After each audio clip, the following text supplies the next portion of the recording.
చేరువచ్చిన సంఘానికి తోటి సేవకులకు ప్రభుత్వం అందరు బాగున్నారు కానీ ప్రత్యేకంగా ఈ కార్యక్రమాన్ని ఏర్పాటు చేస్తున్న కోట అనిల్ గారి కుటుంబానికి ప్రభుత్వం దంపతులు ఇరువురిని ప్రేమించి దేవుడు ఇచ్చిన ప్రథమ సంతానం కుమార్ అనిష్ మ్యాథ్ని బట్టి అందరు ఇక్కడ చేరి ఉన్న కుమారుడికి నా తరఫున ప్రత్యేకంగా సంఘం తరఫున జన్మదిన శుభాకాంక్షలు. నాన్న అయిపోయే వరకు నువ్వు ఇక్కడ నుంచి బయలుదేరవద్దు, ఇక్కడే వచ్చావు.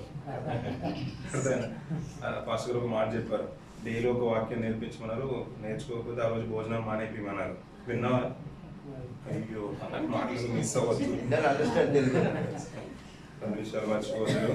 సో సమయం అయిపోతుంది కాబట్టి ఒక గంట సేపట్లో ముంచుకుని మళ్ళీ వచ్చే సంవత్సరం నేను మీతో మాట్లాడతాను. లేదా కొన్ని విలువైన మాటలు పరిశుద్ధ గ్రంథాల నుంచి ధ్యానం చేద్దాం. ఇర్మీయా గ్రంథము 31వ అధ్యాయం 20వ వచనం చూద్దాం. ఇర్మీయా గ్రంథము 31వ అధ్యాయం 20వ వచనం. ఎఫ్రాయిము నాకు ఇష్టమైన కుమారుడా, నాకు ముద్దు బిడ్డ అన్న పిల్ల. సాక్షాత్తు దేవుడు ఒక మాట సెలవు చేస్తున్నాడు. ఎఫ్రాయిం అంటే ఎఫ్రాయిం ఎవరు? ఎఫ్రాయిం ఎవరు? సైమన్ గారు చిన్న అబ్బాయి పెద్ద అబ్బాయి అని అంటారు. లేకుండా ఎఫ్రాయిం ఎవరు? ఎఫ్రాయిం ఎవరు? వారి కుమారులు ఒకరు. అంటే కొన్ని తరాలు మారుతున్న కొద్ది పిల్లలు ఇజ్రాయేల్ 12 గోత్రాలు కూడా కాలక్రమాన్ని ఎలా మారిపోతుందంటే 2 విభాగాలుగా మారిపోతుంటారు. యూదా ఒక జాతిగా, ఇజ్రాయేల్ ఒక జాతిగా. వారు చెరలోకి వెళ్ళిపోయిన తర్వాత కొన్ని సందర్భాల్లో వారిని యూదులుగానే పిలువబడ్డారు, కొన్ని సందర్భాల్లో ఇజ్రాయేల్గానే పిలువబడ్డారు. మళ్ళీ యూదులు వేరు ఇజ్రాయేల్ వేరు అనే తాత్పర్యం రాలేదు. అలాగే కొంతకాలానికి వెళ్తూ ఉంటే ఎఫ్రాయిం గురించి కూడా మాట్లాడుతున్నాడు. ఎఫ్రాయిం గురించి క్వశ్చన్ వేసి మరీ మాట్లాడుతున్న మాట ఏంటంటే, ఎఫ్రాయిము నాకు ఇష్టమైన కుమారుడా, నాకు ముద్దు బిడ్డ అంటాడు. అంటే నాకు ముద్దు బిడ్డ కాడా అన్నట్టు క్వశ్చన్ వేస్తున్నాడు. అంటే దేవునికి ఎవరు ముద్దు బిడ్డ అంట? ఎఫ్రాయిము ముద్దు బిడ్డ అంట. పిల్లలు తల్లిదండ్రులకు ప్రథమ సంతానం కొన్ని నోములు నోచో లేకపోతే ప్రార్థనలు చేసో వారికి దేవుడు ఇచ్చిన ప్రతిఫలం దానికి గొప్పగానే ఉంటుంది. ఆ రోజు మరి కుమారుడు వస్తాడా, కుమార్తె వస్తుందా అని ఇక్కడైతే ఇప్పుడు ముందుగానే తెలిసిపోతుంది అనుకోండి. ఇంటి దగ్గర అయితే కొద్దిగా కష్టం అవుతుంది. ఈ మధ్య అది కూడా చెప్పేస్తున్నారు. కానీ డెలివరీ టైంలో వాళ్ళ బంధువులు కానీ, వాళ్ళ తమ్ముడు ఉంటే తమ్ముడు, అక్క చెల్లెళ్ళు సర్జరీ లోపల జరుగుతుంటే డెలివరీకి సిద్ధంగా ఉంటుంటే బయట తిరుగుతూ ఉంటారు. భర్త కానీ బంధువులు కానీ కుమారుడు వస్తాడా, కూతురు వస్తుందని.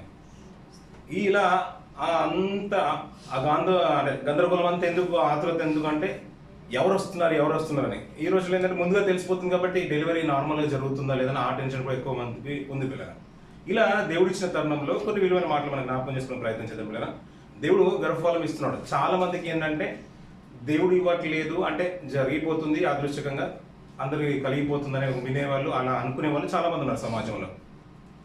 కానీ ప్రతి దాని వెనుక దేవుని సంకల్పం అనేది ఉంటుంది పిల్లగా. అనుకోండి పిల్లగా, సర్వసాధారణంగా మనకు ఎన్ని చేతులు ఉన్నాయి? మరి 3 చేతులు ఉండొచ్చు కదా. 3 చేతులు ఉంటే పని చేయదు. ఇప్పుడు చాలా మంది సావాసం ఉంటే పని ఎక్కువైంది అని అంటారు. మరి 3 చేతులు ఉంటే పని తక్కువ అవుతుంది కదా. 3 చేతులు ఎందుకు పని చేయమంటారు? కొద్ది దూరం ఎక్కువ పోతుంది, కష్టం అవుతుంది. ఇంకోటి 4 కాళ్ళు ఉంటే ఇంకా బాగుండేది కదా. అంటే ఇదంతా కూడా మనం అనుకుంటే సరిపోదట్లేదు అన్నట్టు. మనం 3 చేతులు ఉండాలి, 3 చేతులు ఉండాలని మనం డిసైడ్ చేసుకోవట్లేదు. అంతెందుకు పిల్లరా, మనం ఇక్కడ ఫుజిరాలో ఉండాలని మనం డిసైడ్ చేసుకొని రాలేదు కదా. ఇంకా అంతవరకు అంటే కొన్ని మీకు అనుకుని వచ్చిందంటే ఫుజిలో నేను కావాలనుకున్నాను, ఇంటర్వ్యూకి వచ్చాను, నాకు జాబ్ వచ్చింది, ఫస్ట్ నేను వచ్చాను, తర్వాత నా భార్య నడిపించుకున్నాను, నా బంధువర్గం తీసుకొచ్చాను, నేను బంధువులు 50 మందిని తీసుకొచ్చాను, 70 మంది తీసుకుని మనం అనుకుని వచ్చాం. కానీ జనరల్గా చెప్తున్నాను అలా అనుకుని వచ్చు. కానీ ఒక మాట జ్ఞాపకం చేస్తాను పిల్లరా, మనం సర్వసాధారణంగా తల్లిదండ్రులు మనం చూస్ చేసుకొని రావట్లేదు కదా. ఆ ఆడపిల్లే రావాలని తల్లిదండ్రులు అనుకున్నంత మాత్రం రావట్లేదు. కుమారుడే రావాలని తల్లిదండ్రులు అనుకున్నంత మాత్రం, కోరుకున్నంత మాత్రం రావట్లేదు. ఎవరు నిర్ణయిస్తున్నారు? దేవుడే నిర్ణయిస్తున్నాడు పిల్లలు. దేవుడే నిర్ణయిస్తున్నాడు కాబట్టి ఇది జరుగుతుంది. ఈ విషయాన్ని అందరూ అర్థం చేసుకోవట్లేదు. ప్రాముఖ్యంగా ఏంటంటే క్రైస్తవులోనే కొంత విభాగం మాత్రమే ఇది గుర్తెరుగుతున్నారు. క్రైస్తవంలో అనుకునే వాళ్ళు కూడా చాలా మంది కృతజ్ఞత భావం లేదు. ఏదో పెళ్లి జరిగిపోయింది, సేవకులు చేశారు, మా తల్లిదండ్రులు చేశారు, కొంతకాలానికి మాకు సంతానం కలిగిందని ఒక ఉద్దేశంతో ఉన్నారు. కానీ ప్రతి దాంట్లో కూడా దేవుడు అనుగ్రహిస్తున్న విషయము ఎవరు గుర్తెరగట్లేదు పిల్లరా. ఆదిలో ఒక తల్లి అంది, నేను యెహోవా దయ వలన కుమారుని సంపాదించి తిని అంటుంది. తర్వాత ఎవరు అనలేదు. ఆదిలో ఆవిడే మాత్రం అంది. ఎవరన్నారు? ఆవిడ ఎవరు? అవ్వగారు అన్నారు. తర్వాత ఎవరని లేదు కానీ మనకు నిజంగా ఆయన తండ్రిగా ఉంటున్నాడు పిల్లరా. మనకు తండ్రిగా ఉంటున్నాడు, ఆయనే మనల్ని కన్నాడు. ఇంకా నిజంగా చెప్పాలంటే కీర్తన భాగం 1వ అధ్యాయం 3వ వచనంలో అంటాడు. అలాగే ద్వితీయోపదేశకాండకు వచ్చిన పిల్లరా, అక్కడ మంచి మాట మాట్లాడుతారు పిల్లరా. ద్వితీయోపదేశకాండము 32వ అధ్యాయము నేను 6వ భాగాన్ని కింద నుంచి చదువుతున్నాను పిల్లరా. ఆయన నిన్ను సృష్టించిన తండ్రి కాడ ఆయనే నిన్ను పుట్టించి స్థాపించెను అంటున్న పిల్లరా. ఎవరు పుట్టిస్తున్నారంట? దేవుడే పుట్టిస్తున్నారంట పిల్లరా. మనకు గతించిన మాసంలో ఒక సందర్భానికి పోయిన ఈ మా బిగినింగ్లోనే ఒక మాట చదువుకున్నాం, 14వ అధ్యాయంలో ఒక మాట. మీరు యెహోవాకు బిడ్డలు అంటాడు 14వ అధ్యాయం 1వ వచనంలో. ఇక్కడ ఏంటంటే దేవుడే మనల్ని సృష్టిస్తున్నాడంట. ఆయన మనకు తండ్రిగా నిన్ను సృష్టించి స్థాపించేశాడు అంటున్నాడు. పుట్టించి మనల్ని స్థాపిస్తున్నాడంట. తల్లుల గర్భంలో, తండ్రి గర్భంలో మనం ఒక కుటుంబంలో రావాలి, కుటుంబంలో ఆయన సంకల్పంలో వస్తున్నాం. చాలా మందికి ఏంటంటే పిల్లలు కొన్ని దేశాలు తిరగాలని ఆశ ఉంటుంది. లేదా నేను భారతదేశంలో ఎందుకు పుట్టాలి, నేను బంగ్లాదేశ్లో కానీ పాకిస్తాన్ కానీ పుట్టుండొచ్చు కదా. లేదు ఇజ్రాయెల్ అయితే బాగుంటుందండి, ఇజ్రాయెల్ పుట్టింది బాగుంటుంది, ఈ మధ్యలో బ్లాస్ట్ జరిగింది, బహుశా అక్కడ ఉండుంటే మన పరిస్థితి ఎలా ఉంటుందో తెలియదు. సిరియా అయినా పాలస్తీనా పరిసర ప్రాంతంలో ఒకవేళ పుట్టుంటే, ఇప్పుడు యుద్ధ వాతావరణం ఉంది, ఇందాక సేవకులు అన్నట్టుగా సేఫెస్ట్ కంట్రీలో ఉన్నామంటున్నాం కదా పిల్లలు. ఈ సంకల్పం ఎవరిది అంటున్నారు? దేవుని సంకల్పం పిల్లలు. తల్లుల గర్భం నుంచి రావాలన్నా, నాకు కుమారుడు రావాలన్నా, కుమార్తె రావాలన్నా, మనం ఎవరి గర్భంలో రావాలన్నా, ఇదంతా కూడా దేవుని యొక్క ప్రణాళిక అనేది మన మనసులో ఉండాలి పిల్లల. ఇది ఆయన సృష్టిస్తున్నాడు కాబట్టి ఆయన చిత్త ప్రకారంగా వస్తున్నాం. ఇప్పుడు పిల్లల కుటుంబంలో మనం ఏదైనా అనుకున్నాం అనుకోండి, దేవుడు కూడా ఒక మంచి మాట అనుకుంటాడు. అంటే ఆలోచన, అతని విధానం ఎలా ఉంటుందని దేవుంది ఆయన సృష్టించేసాడంట, చాలా మంచిది అనుకున్నాడంట, మంచిగా ఉందంట, దాంట్లో ఏది కూడా దోషం కనిపించలేదు. అలాగే కుమారుని అంటే ఆదమవలను చేశాడు. వాళ్ళు విస్తరించిన తర్వాత చేసినప్పుడు బాగానే ఉంది, విస్తరించిన తర్వాత అంటే యథార్థవంతులుగానే పుట్టించాడంట. విస్తరించిన తర్వాత వారిని చేసినందుకు దేవుడు ఏమనుకున్నాడంట? సంతాపం నొందిందంట. ఇప్పుడు చేసింది ఎవరు? దేవుడు.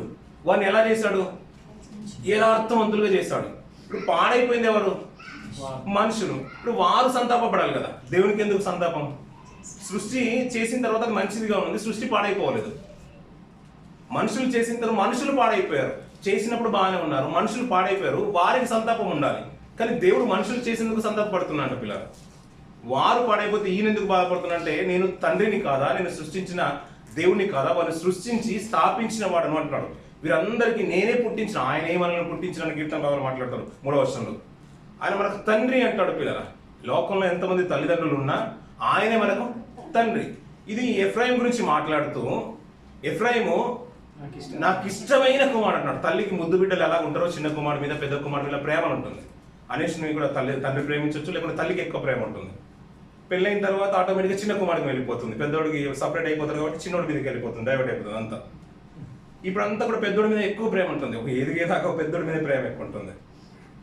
అలా ప్రేమ అంతా ఎక్కువ తర్వాత కొన్ని సందర్భాలలో ఏదైనా తప్పు చేశాను అనుకోండి, మన స్కూల్ పంపించేసాం, వాడు కావాలని స్పోర్ట్స్ షూ కావాలనుకున్నాడు ఇచ్చేసాం, గేమ్స్కి వెళ్ళి గాయంతో తిరిగి వచ్చేసాను అనుకోండి, నీకు అనవసరంగా నేను కొనిచ్చేసాను రా అన్నట్టుగా తల్లిదండ్రులు ఎలాగైతే బాధపడతారో, ఈ ఎఫ్రాయిం సందర్భాన్ని కూడా ఒక మంచి మాట మాట్లాడుతారు. అది కంటిన్యూ చేద్దాం పిల్లలు. ఇర్మియా గ్రంథము 31వ అధ్యాయం 20వ వచనం.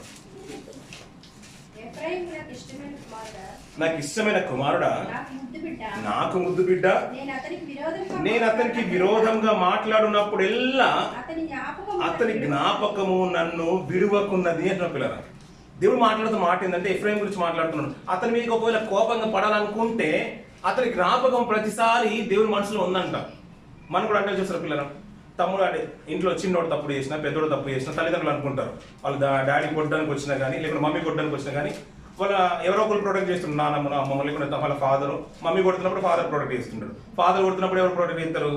Mummy protect. అప్పుడు ఏమంటే, అరే ఇది తప్పు చేసిండొచ్చు, కానీ అంతకుముందు చాలా మంచోడు, ఎన్నో మంచి పనులు చేశాడు, ఇప్పుడు బహుశా పొరపాటు చేస్తుండొచ్చు అని ఎలాగైతే కవర్ చేసుకుంటూ వస్తారో, ఆయన ప్రతిసారి ఇలా ఒక వేదన కోపపడాలనుకుంటేనంట ముందున్నవి జ్ఞాపకం వస్తున్నాయండి ఎఫ్రాయిం గురించి. అలా జ్ఞాపకం వస్తున్నప్పుడు కిందికి ఒక మాట మాట్లాడుతున్నాడు పిల్లలు, అతని గూర్చి నా కడుపులో చాలా వేదనగా ఉంది, తప్పక నేను అతన్ని కరుణింతును, ఇదే యెహోవా వాక్కు అంటున్న పిల్లలు. కడుపులో వేదన ఉంటుందని పిల్లలు. ఒకప్పుడు చూడండి పిల్లలు ఏదైనా తెలియని తప్పు చేసినా, వాళ్ళు గాయపడ్డా, వాళ్ళకి ఏదైనా అయినా, వారు జ్వరం వచ్చినా, ఏది వచ్చినా కానీ తల్లికి అంటే తల్లిదండ్రులకు ఇరువుకి ఎక్కడ వేదన జరుగుతుంది, గుండెల వేదన కలగదు పిల్లలు. నిజంగా చెప్పండి పిల్లలు, మీరు కూడా ఒకరు అనుభవించడం మీకు తెలుస్తుంది. ఎక్కడో కడుపులో ఒక వేదన ప్రారంభమవుతుంది, కడుపులోనే ప్రారంభమవుతుంది. కడుపులోనే వేదన ప్రారంభమవుతుంది. గుండెలో కాదు, ఈ తలకు కాదు, ఏది అవ్వదు పిల్లలు. ఎక్కడో పెయిన్, ఇలా కడుపులో నుంచే పెయిన్ వచ్చినట్టుగా ఉంటుంది. అది అనుభవిస్తే మీకు అర్థమవుతుంది. అది చెప్పలేరు కూడా మాటల్లో. ఎలా అంటే ఎవరికి తీరని నోట, అయ్యో నేను ఇంతగా నేను పెంచాను, నువ్వు ఎందుకురా ఇలా తప్పిపోయావని ఎలాగైతే బాధపడుతుంటారో దేవుడు కూడా కడుపులో వేదన ప్రారంభమవుతుందంట. ఎఫ్రాయిం నేను ముద్దు బిడ్డగా పెంచుకున్నాను కదా, నేను నిన్ను కన్నాను రా, నేను ఒక మాట అనాలనిపిస్తే కూడా నువ్వు ముందు మంచిగా బ్రతికేసావు, మంచి మాట నాకు గుర్తుకొస్తున్నాయి, కానీ ఇంకేదైనా అనాలంటే నా కడుపులో వేదన ప్రారంభమవుతుంది, అయినా నేను కరుణిస్తాను అని అంటున్నాడు పిల్లలు. ఇలా కరుణించేవాడిని ఎందుకు కరుణించాలి, ఎందుకు ముద్దు బిడ్డ గురించి మాట్లాడుతుంటే పిల్లలు, మన కన్న పిల్లలు వాళ్ళు తప్పు చేసినా కానీ వాడిని కొట్టారనుకోండి, తల్లిదండ్రులు కొట్టారనుకోండి, పిల్లలు మనసులో ఏమనుకుంటారు పిల్లలు, ఇప్పుడు కొడితే కనుక వాడు జీవితంలో పైకి లేవద్దని కొడతారా? తప్పు చేసినప్పుడు పిల్లల్ని ఎలా కొడతారు, దండిస్తారు. నేను ఇప్పుడు కొడుతున్నాను, వాడు మళ్ళీ ఎప్పుడు తప్పు చేయొద్దు, ఇక్కడ నుంచి వాడు మంచివాడు అనుకుంటారా, లేకపోతే మనసులో అంతా కూడా ముందున్నంత కక్ష అంతా బయటికి తీసుకొచ్చి కొడతారా? దేవుడు కూడా అదే అంటున్నాడు, నేను కొట్టాలన్నా నువ్వు మంచి పనులు చేసావు, అన్ని కూడా నాకు గుర్తుకొస్తున్నాయిరా, అలా నీకు దేవుడు కొట్టట్లేదు అంట పిల్లల, నిన్ను తప్పక నేను కరుణిస్తాను అంటున్నాడు. అలాగే తండ్రి కూడా ఏంటంటే పిల్లలు, మన ఈ లోకంలో ఉన్న తల్లిదండ్రులు కూడా ఏదైతే కుమారుడు బాగుపడాలని కొన్ని మనసులో పోనీలేండి ఈసారి ఒక్కసారి కదా, అంతకుముందు ఎన్నోసార్లు టైంకి వచ్చేసాడు అని ఎలాగైతే మనకు తరపున వాళ్ళు మరొక పక్షాన న్యాయవాదిలాగా లాయర్లుగా మాట్లాడుతుంటారో, దేవుడు కూడా ఎఫ్రాయిం పక్షాన మాట్లాడుతున్నాడు.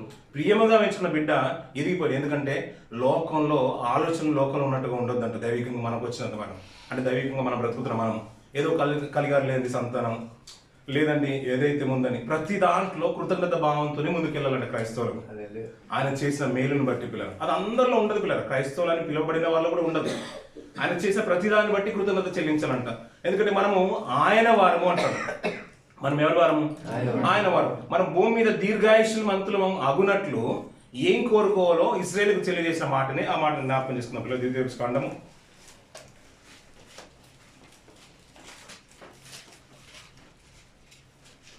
2వ ఇందాక చదువుకున్న గ్రంథంలోకి వచ్చిన పిల్లలు, 2వ 30వ అధ్యాయం 20వ వచనం నుంచి కొన్ని మాటలు మనం చూద్దాం పిల్లలు.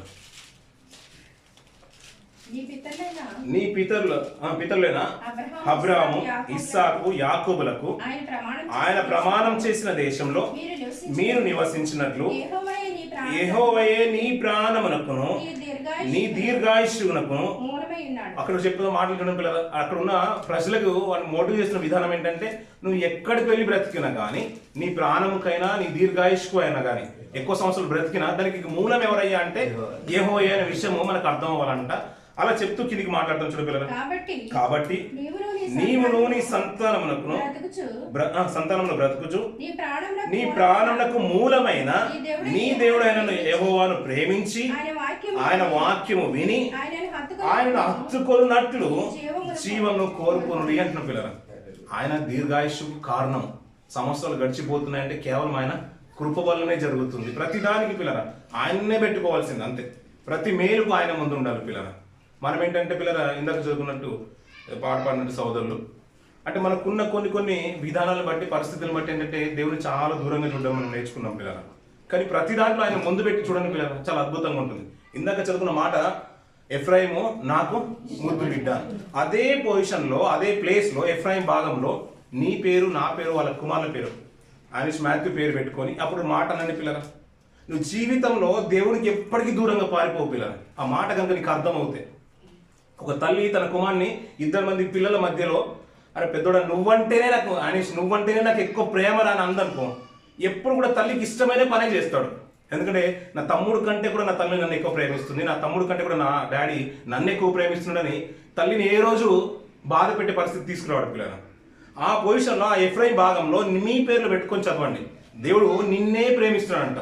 నువ్వు నాకు ముద్దు బిడ్డవు కాదా, కానీ నువ్వు చేసిన క్రియల్ని బట్టి, నువ్వు చేసిన తప్పిదాలను బట్టి నిన్ను దండించాలని నాకు ఉంది. కానీ ఒకప్పుడు ఏంటంటే నువ్వు సావాసంకి వచ్చేసావు, చూసావా, యథార్థమైన మనసుతో వచ్చేసావు, నీ మనసు నాకు అప్పచెప్పేసావు, అవన్నీ కూడా నాకు జ్ఞాపకం వస్తున్నాయి. కాబట్టి నేను తప్పక జ్ఞాపకం చేసుకొని నేను కరుణిస్తానని యెహోవా వాక్కు వస్తుందంట. నేను దండించాలంటే నా కడుపులో చాలా వేదన ఉందంటున్నాడు పిల్లల. మనం కూడా దేవునికి పిల్లలము, మనం కూడా ఆయన బిడ్డలము కదా, ఆయన కూడా అదే కన్నా అక్కడ చూపించాలనుకుంటున్నాడు పిల్లల. ఇలా మరి ఆయన పుట్టించేశారు కదా, ఆయన మనల్ని పుట్టించేశారు కదా. ఆయన ఒకప్పుడు ఇజ్రాయేల్ని స్వాస్థ్యంగా అనుకున్నాడు పిల్లల. ఇజ్రాయేల్ కూడా యెహోవా స్వాస్థ్యం అనుకున్నారు. ఆ మాట కూడా చూద్దాం పిల్లలు. ఇర్మియా గ్రంథం 51వ అధ్యాయం, ఇర్మియా గ్రంథం 51వ అధ్యాయం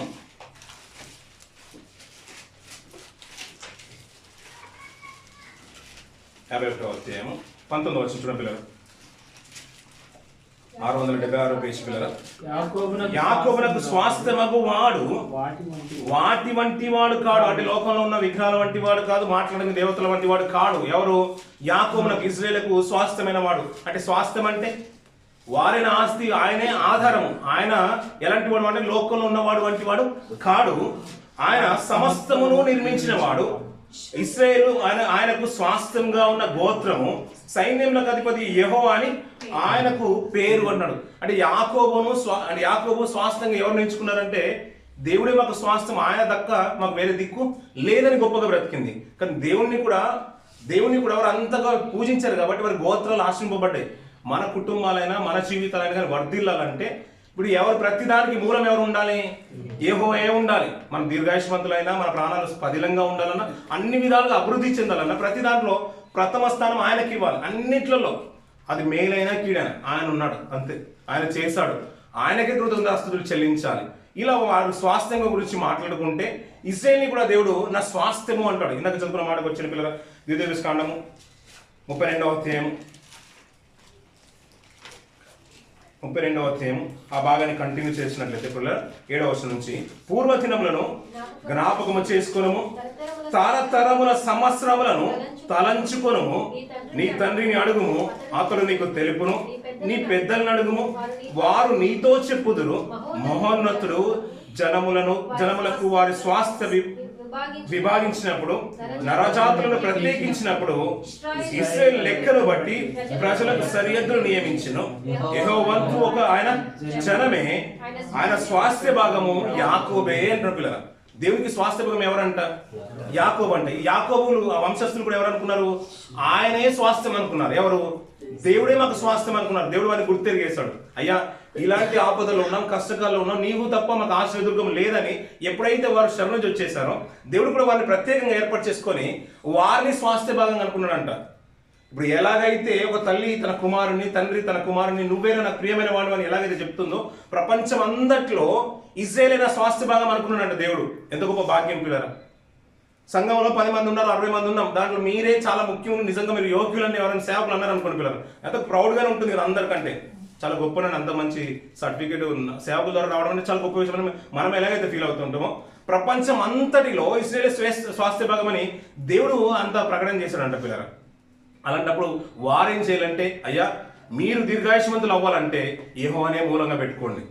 ఎందుకంటే మనము ఆయన పరివారము, మనం కూడా నిర్మింపబడిన రీతి ఏంటంటే ఆయన కోసమే చేయబడ్డాం. ఎందుకంటే ఆయన కలిగిస్తున్నాడు. మనం ఏదైనా చేసుకున్నాం అనుకోండి, ఇది మనది అనుకుంటాం, కానీ ఆయన మనల్ని కూడా దేవుడు ఏం చేశాడంట? ఆయన కోసమే చేసుకున్నాడు. ఇప్పుడు ఆయనకి ఏదైనా చేయాలంటారు. ఇప్పుడు అలా చేసినప్పుడు ఏదైనా మనం కార్యక్రమం చేసుకున్నాం, వాళ్ళు పిలిచేశారు. అలా పిలిచినప్పుడు కొంతమంది సహకారులు ఉంటారు. అయ్యో ఇది వంట చేసే విషయంలో వీళ్ళు సహకారులు ఉన్నారు, అయ్యో నేను అది ట్రాన్స్పోర్టేషన్ విషయంలో వీళ్ళు సహకారం. మనం ఎలాగైతే వారి కృతదాస్తులు చెల్లిస్తామో, వచ్చిన వారికి అందరికి వందనాలు చెల్లిస్తామో, ఇప్పుడు మనం ఒక సహకారిగా ఉంటేనే వందనాలు తెలియజేస్తున్నాం.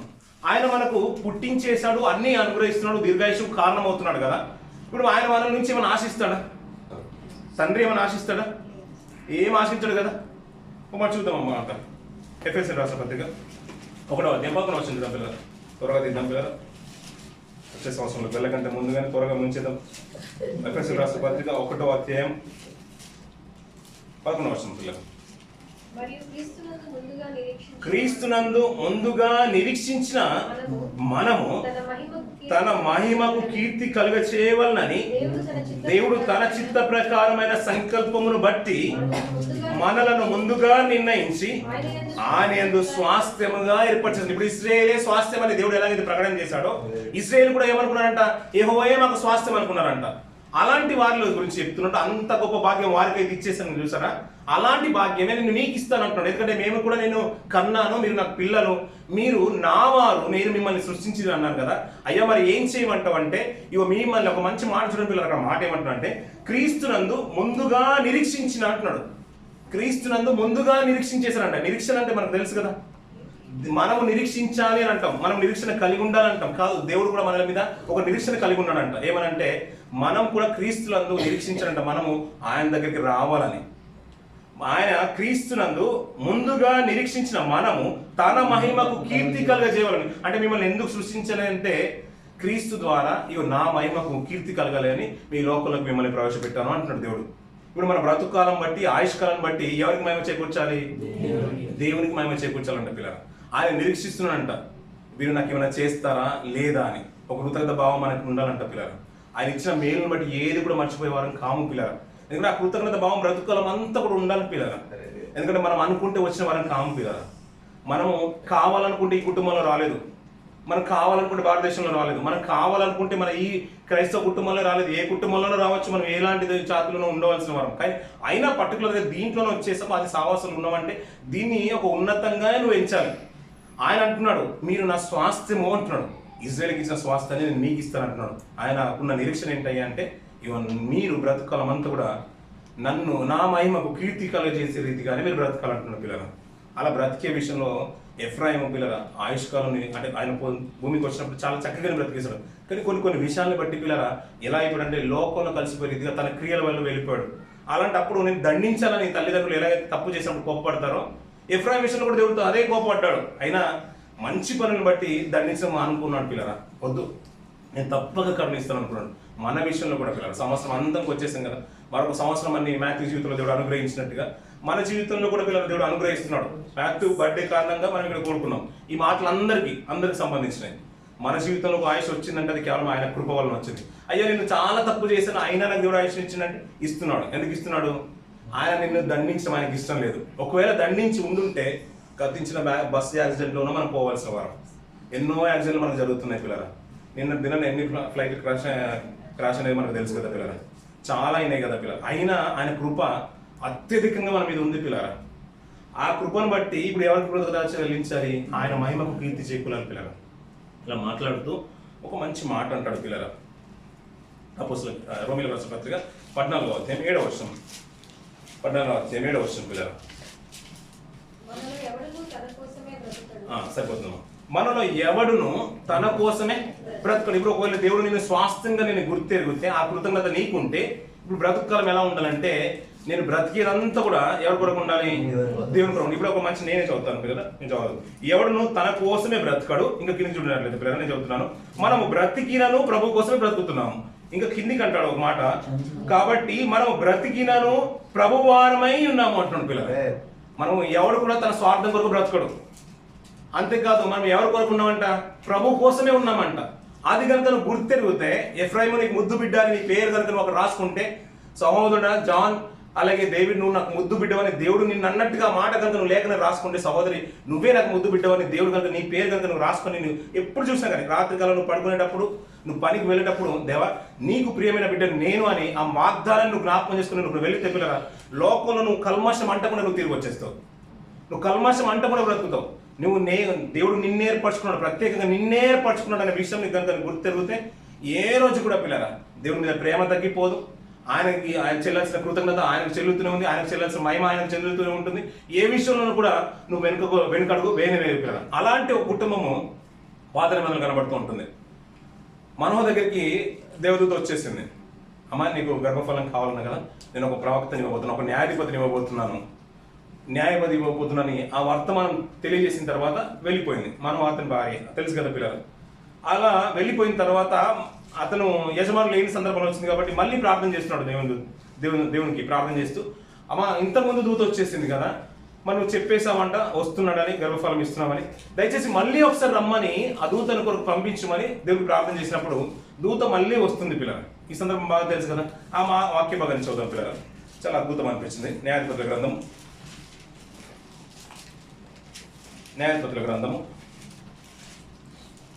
11వ అధ్యాయము 9వ వర్షం నుంచి కొన్ని మార్చింది పిల్లలు. దేవుడు మనోహర్ ప్రార్థన ఆలకించెను గనుక ఆ స్త్రీ పొలములో కూర్చుండగా దేవుని దూత ఆమెను దర్శించెను. మళ్ళీ దర్శించిందట పిల్లలు. ఇప్పుడు 11వ వర్షం చూస్తే అప్పుడు మనోహర్ లేచి తన భార్య వెంబడి వెళ్ళి ఆ మనిషి వద్దకు వచ్చి ఈ స్త్రీతో మాట్లాడిన వాడు నీవేనా అని అతను అడగగా అతడు నేనే అనను. అందుకు మనోహర్ కావున నీ మాట నెరవేరినప్పుడు ఆ బిడ్డ ఎట్టివాడవునో అక్కడ చూడండి పిల్లలు, అతడు చేయవలసిన కార్యమేమిటో తెలుపుమని మనవి చేస్తున్నాను పిల్లలు. ఇప్పుడు నాకు బిడ్డని ఇచ్చేసావు కదా, ఇప్పుడు బిడ్డని ఇచ్చేసావు అంటే ఏదో నువ్వు ఇచ్చావు కాబట్టి ఏదో నా స్వార్థం కోసం పెంచుకునే కాన్సెప్ట్ కానే కాదు వాళ్ళు ఉన్న ఉద్దేశం చూడండి పిల్లల తండ్రికి. ఈ బిడ్డ చేయవలసిన కార్యం ఏంటో తెలియజేయి దయచేసి. ఇప్పుడు నేను అదే నా భార్యకు వాగ్దానం ఇచ్చేసి వెళ్ళిపోయావు, నేను లేకపోయినా పర్లేదన్న కాన్సెప్ట్ కాదు తండ్రి. దయచేసి మళ్ళీ ఒకసారి ఆ మనుషుని నాకు పంపించు. పంపిస్తే నేను అడుగుతాను, ఏం అడుగుతున్నాడంటే అతను ఈ బిడ్డ ఏం పని చేయాలి, ఎందుకు ఇస్తున్నావు నాకు, ఏం పని చేయాలి, పర్పస్ ఏంటి, ఆ పర్పస్ లేదు నాకు ఇవనే ఇవ్వవు. ఇచ్చావంటే ఆ ఉద్దేశం మాత్రం చాలా బలంగా ఉండాలి. ఆ కార్యాన్ని చెప్పమంటున్నాడు పిల్లరా. మనం కూడా వస్తున్నామంటే పిల్లరా, మనం కూడా వస్తున్నామంటే అది కేవలం ఆయన చిత్త ప్రకారంగానే వస్తున్నాం పిల్లరా. ఆ విషయాన్ని మర్చిపోద్దు పిల్లరా. లోకంలో ఏది కూడా పనికిరాంది కాదు, పనికి మాలింది కాదు పిల్లరా. వస్తువు అయినా ఏదైనా కానీ. ఇంకో విషయం గుర్తు చేస్తాను పిల్లరా. పంట పొలంలో మనల్ని పనిచేస్తూ ఉంటారు, చెరువుల్లో కానీ కాలువల్లో. పనికి వెళ్ళి బయటకు వస్తున్నప్పుడు చెరువుల్లో సర్వసాధారణంగా నదులు తక్కువగా ఉంటాయి కానీ చెరువుల్లో పొలాల్లో కాలువలు వెళ్ళి బయటకు వస్తున్నప్పుడు వాళ్ళకు కొన్ని కాళ్ళకు పట్టుకుంటాయి. చూసారు ఎప్పుడన్నా? జలగలు అంటారు, తెలుసు కదా. చూసారు ఎప్పుడన్నా? వెళ్ళిన తర్వాత గూగుల్ చేయండి ఒకసారి. జలగలు అంటాయి. జలగలు ఎందుకున్నాయి ఈ లోకంలో? ఇక్కడ ఒక ఉదాహరణ చెప్తున్నాను. జలగలు ఎందుకున్నాయి? రక్తం తాగడానికి. ఇంకా మీకు అదే అర్థమైంది, రక్తం తాగడానికి అనుకున్నారు. దాని మీద స్టడీ చేస్తానంటే పిల్లరా, అది మనిషిలో ఉన్న చెడ్డ రక్తాన్ని మాత్రమే పిలుస్తుందంట. కైండ్ ఇన్ఫర్మేషన్ అది ఇప్పుడు ఎప్పటికి ఉండిపోవాలి. ఈ మధ్య కాలంలో ఫేమస్ అయిన ట్రీట్మెంట్ ఏంటంటే జలగల ట్రీట్మెంట్. జలగల ట్రీట్మెంట్ అంటే మందుల ద్వారా, మెడిసిన్స్ ద్వారా ఏది కూడా నయం కానప్పుడు జలగల ట్రీట్మెంట్ చేస్తున్నారు. అది బాడీలో ఎక్కడైతే నరాలు వాపు, కాళ్ళని వాపులు వచ్చి ఎక్కడైతే ఇబ్బంది అవుతుందో మనిషికి, ఇలాంటి ప్రాబ్లం ఉన్న వారికి జలగల ట్రీట్మెంట్ చేస్తున్నారు. అంటే ఆయన ఆలోచన చూడండి పిల్లలు, ఎంత అద్భుతం అది. జలగ ఎక్కడో ఉండే జలగకు ఇమ్ము ఇమ్ము అనే మాట విన్నారు ఎప్పుడన్నా? అది కూడా లైక్ నింపిపోవట్లేదు అంటే మామూలు ఉద్దేశంతో వచ్చింది కాదు ఈ లోకంలోకి. మనం అనుకుంటాం ఏంటంటే మన కారణం ఏమీ లేదు, మనం బయటికి వెళ్ళొచ్చు, రావచ్చు, చర్చికి రావచ్చు, వెళ్ళొచ్చు, ఇష్టమైతే రావచ్చు, లేకుండా లేదు, మనకి ఇష్టమైతే మాట్లాడవచ్చు, ఇష్టమైతే కాకపోవచ్చు. ఇది మనం అనుకుంటాం. కాదు, నువ్వు ఇక్కడ ఉన్నావంటేనే దేవుని పర్పస్లో ఉన్నావు కాబట్టి, అది ఒక ప్రణాళికలు ఉన్నావు కాబట్టి నువ్వు ఇక్కడ ఉన్నావు. తల్లిదండ్రులకు వారికి ఇచ్చాడంటే మరి ఊరికే రాలేదు. అది జలగకు అది మంచి రక్తం ఏంటో తెలుసంట, చెడు రక్తం ఏంటో తెలుసంట. ఆ చెడు రక్తం మాత్రమే పీలుస్తుందంట. జలగ చెడు రక్తం మాత్రమే పీలుస్తుందంట పిల్లరా. ఇది మధ్యలో ఇప్పుడు బాగా ఫేమస్ అయిపోయింది. వీలైతే ఒక బాడీలో కొలెస్ట్రాల్, చెడ్డ రక్తం మీద ఉంటే ఆ ట్రీట్మెంట్ మంచిదంట, ది బెస్ట్ అంట. మెడిసిన్ ద్వారా కూడా నయం కాంది దానివల్ల అవుతుందంట. అంటే జలగలు రావడానికి కూడా ఒక ఉద్దేశం ఉంటుంటాయి పిల్లరా. ఈ లోకంలో మనకు ఉద్దేశం లేదంటారు పిల్లరా. ఆ కార్యం ఏంటో తెలియజేయి. నా కుమారుడు ఇచ్చేసావు కదా, ఆ కార్యం ఏంటో తెలియజేయి తండ్రి అని దేవుడికి విన్నవించుకుంటున్నాడు పిల్లరా. ఉద్దేశం చూడండి పిల్లలు. ఆ కార్యం కనుక నాకు తెలిస్తే వాడిని ప్రత్యేకంగానే నేను పెంచుతాను. నాకు ఇష్టం సార్ స్వార్థం కొరకు నేను పెంచుకోను, ఏదో నా పని కొరకు పెంచుకోను. కాదు, నువ్వు ఇస్తావు కాబట్టి నువ్వు ఇచ్చిన ఆయనకి నేను ఏం చేయాలంటే, మనం ఇందాక చదువుకున్న మాట మనకు గుర్తుండాలి. మనము ఆయన క్రీస్తునందు నిరీక్షిస్తున్నాడు దేవుడు. ఎందుకు? తన మహిమకు కీర్తి కలుగ చేయనట్లు. ఇప్పుడు మన ద్వారా ప్రతి విషయంలో ఆయనకు మహిమ చేకూర్చబడాలి పిల్లరా. అది ఎలాంటిదైనా కానీ బిడ్డకు అదే పెంచాలి మనం. కుమార నువ్వు ఉన్నావంటే కేవలం కృప, దేవుని కృప వల్లనే ఉన్నావు. మనం ఇక్కడ సంతోషంగా ఉన్నామంటే దేవుని కృప వల్ల ఉన్నావు. నువ్వు బ్రతుకాలంలో నువ్వు ఎదిగిన తర్వాత, పెద్దవాడు అయిన తర్వాత నీ పరిస్థితిని బట్టి, నీకున్నా లేకున్నా, నీకున్న ప్రతిదాన్ని బట్టి ఆయనకే మహిమ చేకూర్చబడాలి. ఆ రీతిగా ఉండాలి పిల్ల. ఎందుకంటే ఎఫ్రాయిమా నా ముద్దు బిడ్డ అంటున్నాడు పిల్లలు. మాథ్యూ దేవుడు అదే అనుకుంటున్నాడు మన జీవితంలో కూడా. మీ పేరు కూడా పెట్టుకోండి పిల్లలు, సంతోషంగా ఉంటుంది. దేవుడి ప్రణాళికలో మనం ఉన్నాం కాబట్టి ప్రతి ఒక్కరు కూడా పేరు పెట్టే పిలుస్తున్నాడు దేవుడు. నీ పేరు పెట్టి నేను పిలిచానంటే పిల్లల, అందులో ఎఫ్రాయిముకు సంబంధించిన మాట ఎన్నో తప్పిదాలు చేసిన, కుమారుడు ఎన్ని తప్పు చేసిన తల్లిదండ్రులు అప్పుడు దండించిన సందర్భాలు ఉంటాయి. మళ్ళీ కొట్టడానికి కూడా మనసు రాదు. ఎందుకంటే అయ్యో వాళ్ళు మారుతారు లేదనే ఉద్దేశం. దేవుడు కూడా మన జీవితం కూడా అదే అనుకుంటున్నాడు పిల్లల. ఉద్దేశంతో అప్పుడప్పుడు గోడల మీద బల్లులు చూస్తుంటాం కదా పిల్లలు. చూసారు ఎప్పుడన్నా? చూడలే? మ్యాథ్యూ చూసినావు నువ్వు ఎప్పుడన్నా? చూసావా? చూడలేదా? అది ఎందుకు ఉంటుంది? పర్పస్ ఎందుకు ఉంటుంది ఇంట్లో? Okay, it will stay on the day. It is carrying the slab, right? On the wall, why? Always carry the slab. Always carries the? Carry the slab. Entire building it will carry that. అది మనోళ్ళు అనుకుంటారంట పిల్ల, అది అల్లి అనుకుంటుందంట. అంటే మనోళ్ళ పని పాటలు లేని వాళ్ళందరికీ ఇలాంటి మాట తీసుకొస్తారు కదా, అది అనుకుంటుందంట మీ స్లాబ్ అంతా కూడా నేను మోస్తున్నా కాబట్టి మా వాళ్ళు పదిలంగా ఉండాలని అనుకుంటుందంట.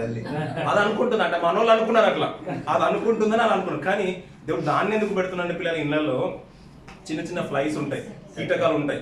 అది మనం తినేటప్పుడు భోజనంలో పడుతాయేమని దాన్ని ముందుగానే దేవుడు నియమించేసి అక్కడ ఉంచేసాడు పిల్లలు. ఎన్నో కీటకాలను తినేస్తూ ఉంటుంది. లైట్ ట్యూబ్ లైట్ పక్కన ఎన్నో ఉంటున్నాయి. అవన్నీ అంటే ఆలోచన విధానం ఎలా ఉండాలంటే దేవుడు నాకంటే ముందుగా దాన్ని పంపించేశాడు. ఏదో నేను తినేటప్పుడు కానీ నేను తాగే నీళ్ళు కానీ ఏదైనా కీటకాలు పడతాయేమో అని దేవుడు దానికన్నా ముందుగానే బలిని అక్కడ పెట్టేశాడు. అది ప్రతి ఒక్క ఫ్లైని అవన్నీ కూడా తినేసి, కీటకాలన్నీ కూడా తినేసి, ఆ చిన్న చిన్న ఇన్సెక్ట్స్ అన్నీ కూడా తినేసి నా రూమును, నా పరిస్థితిని బాగుగా ఉంచుతున్న విషయం అర్థం అవ్వాలి. ప్రతి దాంట్లో కూడా ఒక ఉద్దేశం ఉంటుంది పిల్లలు. ఆలోచన జలగ గురించి నేను నిజంగా స్టడీ చేస్తుంటే నీకు నిన్న అదంతా కూడా చూస్తుంటే నాకు ఆశ్చర్యం అనిపించింది. జలగల ట్రీట్మెంట్ ఏంటనంటే అది చెడ్డ రక్తాన్ని మాత్రమే పిలుస్తుందట. మనకు అంశ గురించి బాగా తెలుసు, చిన్నప్పటి నుంచి మన పాటలు అది ఏ రోజు చూసింది కాదు మనం, కానీ ఎప్పుడు బాగా వింటున్నాం. కానీ ఏ రోజు అంశ దగ్గరికి వెళ్ళి నువ్వు పాలు నీళ్లు వేరు చేయాలి ఏ రోజు మనం టెస్ట్ పెట్టలేదు. కానీ జలగల ట్రీట్మెంట్ జరుగుతుందంటే దానికంటే శ్రేష్టమైనది అది నిజంగా చెప్పాలంటే. అలా మనుషులం ఈ రోజు మనం భూమి పుట్టుకొస్తున్న మనము పిల్లరా ఆయన చిత్తం ఏంటో గుర్తెరిగి పిల్లరా ఆయన సంకల్పానికి ఆయన మహిమకు కీర్తి కలిగజేసే రీతిగానే మన శేష జీవితాన్ని కొనసాగించాలి పిల్లలు. మానవ విషయంలో వాళ్ళు అదే అనుకున్నారు, నా కుమార్ని ఎలా పెంచాలంటే అలా పెంచాలనుకున్నారు. అలాగే నిలబెట్టేశారు పిల్లలు.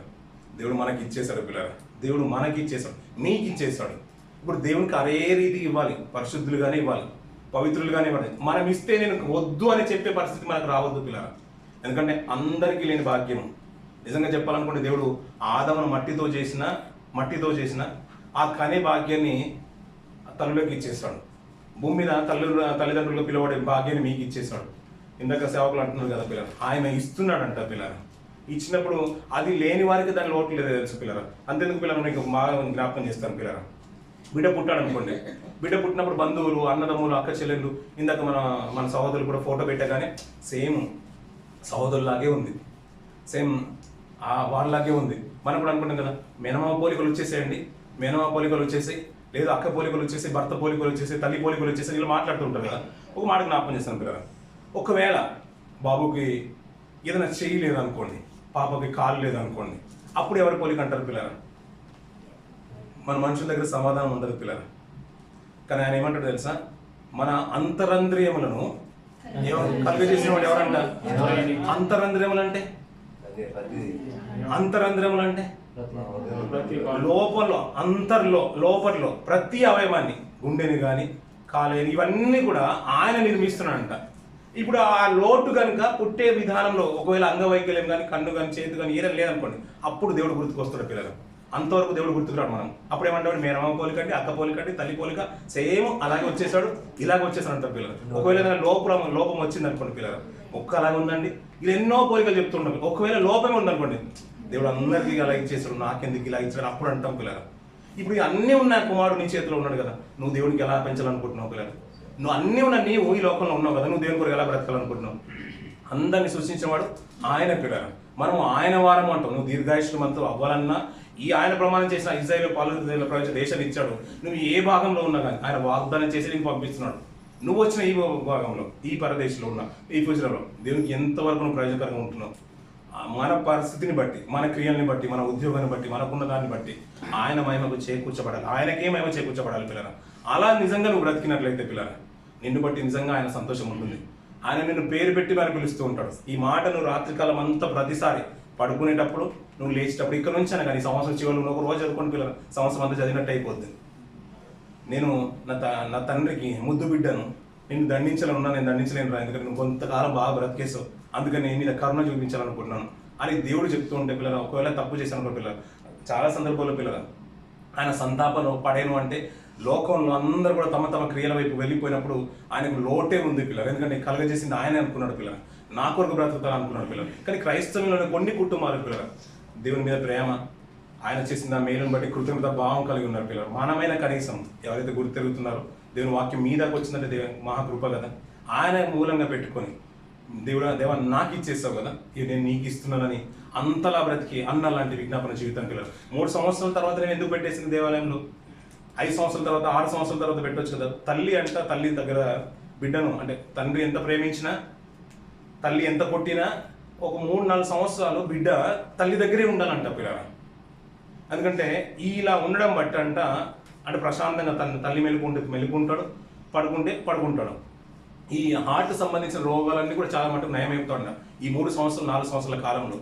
అందుకనే తల్లి దగ్గరే ఎక్కువ పడుకుంటాడు. చూడండి పిల్లలు, ఒక వయసు వచ్చిన తర్వాత, ఎదిగిన తర్వాత వేరే దగ్గర, అంటే డాడీ దగ్గర పడుకోవడమో, లేకుండా ఫ్యామిలీలో ఇంకా వేరే దగ్గర పడుకోవడం చూస్తుంటాం. అంటే 3 సంవత్సరాల వరకు తను తన దగ్గర ఉంచుకుందంటే పిల్లరా, ఇది సైన్స్ పరంగా కూడా చెప్పే మాట ఏంటంటే పిల్లరా, 3.5 సంవత్సరాలు ఇక్కడ 4 సంవత్సరాలు తల్లి దగ్గరే ఉండాలంటే అద్దుకొని అన్నీ కూడా సరైన రీతిలో ఎదుగుతుంటాయంట. ఆ నిర్మాణాలన్నీ కూడా మనల్ని కలుగజేసింది వాడు ఆయనే పిల్లరా.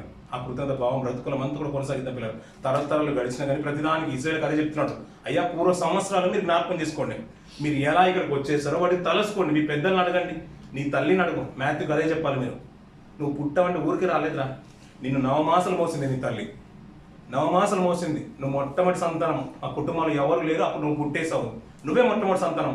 అందరి ప్రేమ పొందుకున్న నువ్వు బాల్యం నుంచి ఎదుగుతూ వస్తావు. ఇన్ని సంవత్సరాలు గడుస్తుందంటే కేవలం ఆయన కృప. నా తల్లికి ఎన్నో వేదనలు పట్టాయి, మీ మమ్మీకి చాలా వేదనలు వచ్చేసి, అప్పుడు చాలా పెయిన్స్ వచ్చేసి, ఆ టైంలో అన్నీ అదందలేదు ఇదందలేదు, ఎంతో స్ట్రగుల్ అయింది. అయినా నేను చూసి సంతోషించిన విషయాలు బాల్యం నుంచి మనం నేర్పుతూ వస్తుంటే పిల్లలకి తల్లిదండ్రుల ప్రేమ ఉంటుంది, దేవుని మీద అభిమానము ఆప్యాయత, అంతేకాకుండా ఆయన మీద ప్రేమ అత్యధికంగా పెరిగిపోతుంది పిల్లల. ఆ కృతజ్ఞత భావం బ్రతుకులం అంతకు ఉంటుంది. అందుకని మరొకసారి నేను జ్ఞాపకం చేసుకున్నాను, ఈ మాట చదువు ముగించుద్దాం పిల్లల. 31 వచనం. ఎఫ్రాయిము నాకు ఇష్టమైన కుమారుడా, నాకు ముద్దు బిడ్డ, విరోధంగా మాట్లాడినప్పుడెల్లా అతని జ్ఞాపకము నన్ను విడువకున్నది, అతని గూర్చి నా కడుపులో చాలా వేదన ఉన్నది, తప్పక నేను అతన్ని కరుణింతును అంటున్న పిల్లల. మనందరినీ పిల్లలు ఆ మాటను అక్కడ పెట్టుకోండి పిల్లలు. మళ్ళీ చెప్తున్న ఆ మాటను మీ పేర్లు అక్కడ రాసుకోండి, మీ సొంత బైబుల్లో మీ పేర్లు అక్కడ రాసుకోండి. మేలైన మీ పిల్లల పేర్లు రాసుకోండి. ఎవరి మీద అయితే ద్వేషం ఉంటుందో, ఎవరైతే తప్పుగా చేశారో వారి పేర్లు రాసుకోండి. నేను తప్పక కరుణిస్తున్నాను. ఇప్పుడు వాళ్ళని దండించిన ప్రతిసారి అతను ముందు మంచి పనులు ఏదైతే చేశారో అది నీకు జ్ఞాపకం రావాలి. ఏదైనా దండించినప్పుడు నీ కడుపులో వేదన ఎలాగైతే ప్రారంభం అవుతుందో దేవుడు కూడా అదే చెప్తున్నాడు పిల్లల.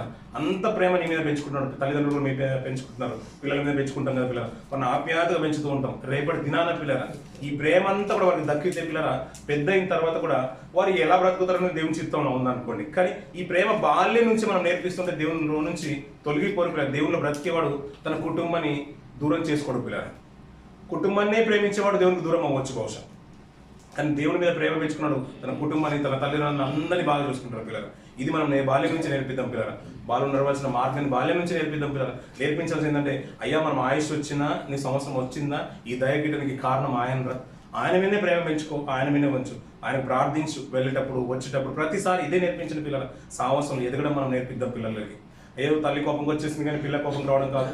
తల్లి కోపంకి వచ్చినా తల్లి ప్రార్థన జీవితం మానుకున్నా, తండ్రి ప్రార్థన జీవితం మానుకున్నా, కుమారుడు ప్రార్థన జీవితంలో కొనసాగే రీతిగా మన పిల్లల్ని పెంచాలి పిల్లలు. అట్టి కృపలో మాథ్యూ అలాగే ఆరోగ్యం ఉండాలని మనస్ఫూర్తిగా కోరుకున్నాను. ఈ కుటుంబాన్ని బాగుగా దేవుడు దీవించాలని మనస్ఫూర్తిగా కోరుకుంటున్నాను. ఈ కొద్ది మాట దేవుడు దీవించి ఆశ్రయించిన కాదు.